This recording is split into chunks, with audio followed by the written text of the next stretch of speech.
Mesdames, Mesdemoiselles, Messieurs, bonjour. Je suis Stanislas Zézé, PDG de Bloomfield Group. Alors, Bloomfield Group est composé de deux entités. Bloomfield Investment, qui est l'agent de notation financière, donc la première agence de notation financière d'Afrique francophone, et Bloomfield Intelligence, qui est le premier cabinet d'intelligence économique de la même zone également. Le groupe existe depuis 19 ans, on a été créé en septembre 2007 ici à Abidjan, où nous avons le siège social. Bloomfield intervient aujourd'hui dans 20 pays africains, 3 pays européens et un pays asiatique.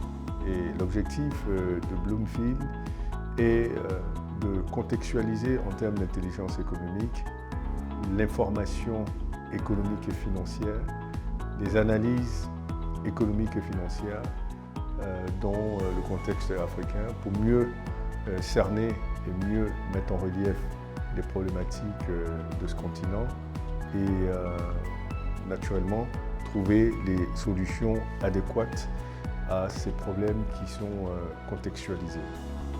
La notation financière, nous la faisons en monnaie locale pour une raison bien précise.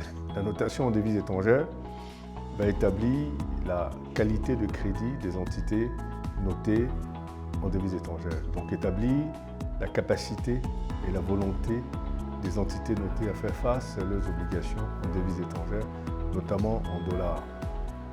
Sauf que les pays africains, généralement, ont des économies de rente, donc, ce qui fait que le niveau de réserve des devises sont faibles et donc les condamne à avoir des notes généralement spéculatives. En réalité, aujourd'hui, il y a un ou deux pays africains sur tous les pays notés qui ont une note d'investissement. Il me semble que la plus forte note aujourd'hui en devises étrangères, c'est le Botswana qui est à 3B+.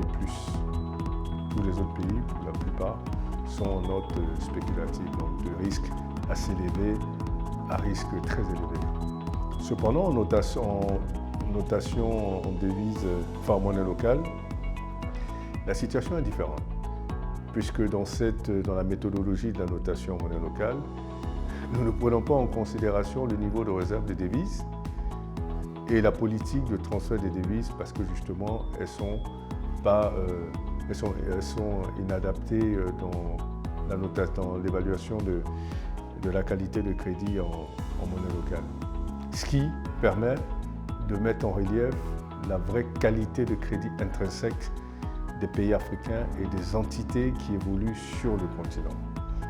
Et l'objectif aussi, c'est de développer le marché des capitaux locaux et encourager les entreprises africaines et les pays africains à se financer en monnaie locale, donc de réduire de façon significative l'exposition en devises étrangères et naturellement par ricochet développer le marché des capitaux. Nous avons plusieurs produits qui nous permettent justement de développer l'intelligence économique en Afrique à travers Bloomfield Intelligence. Nous avons notamment un indice que nous avons créé qui permet d'évaluer la performance des secteurs privés sur la base de deux sous-indices.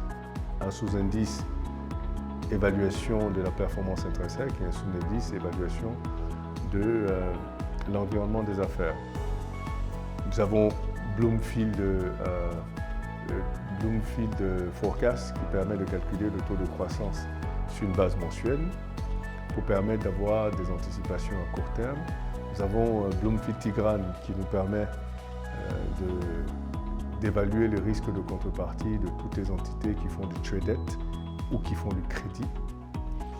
Et nous avons les rapports de risque sectoriel qui permettent d'avoir une analyse micro des secteurs d'activité, donc le risque d'investissement de ces secteurs-là, et des rapports des risques pays qui nous permettent de faire une évaluation macro de l'environnement d'affaires dans les pays et permet de répondre à 3 questions fondamentales qui sont quelle est l'opportunité d'investir, quel est le retour sur investissement auquel on s'attend et quel est le risque qu'on prend de perdre son capital. Et quand nous faisons ces rapports, nous organisons des tables rondes et des risques pays. Et là, aujourd'hui, par exemple, nous nous préparons à lancer la conférence risque pays Togo qui aura lieu le 2 avril à Lomé. Et ensuite, le risque pays Côte d'Ivoire qui aura lieu le 30 avril à Abidjan. Voilà, je crois que Bloomfield continue son travail de permettre d'avoir un environnement qui soit attractif, ou du moins un environnement que les investisseurs vont mieux comprendre, un environnement où les décideurs privés et publics auront des informations digestes et des informations contextuelles qui leur permettront de prendre des décisions, et un continent qui sera certainement mieux évalué, un continent qui ne sera plus ce continent d'opacité où il y a une asymétrie d'information qui justement ralentit son attractivité. Et le rôle de Bloomfield, c'est justement continuer à rendre cette Afrique-là transparente, améliorer la bonne gouvernance et donner aux investisseurs, aux politiciens, aux capitaines d'entreprise, aux chefs d'entreprise les informations nécessaires pour pouvoir prendre des décisions intelligentes. Nous vous invitons à nous suivre donc sur nos réseaux sociaux et de continuer à justement nous faire vos commentaires, vos recommandations et nous poser des questions.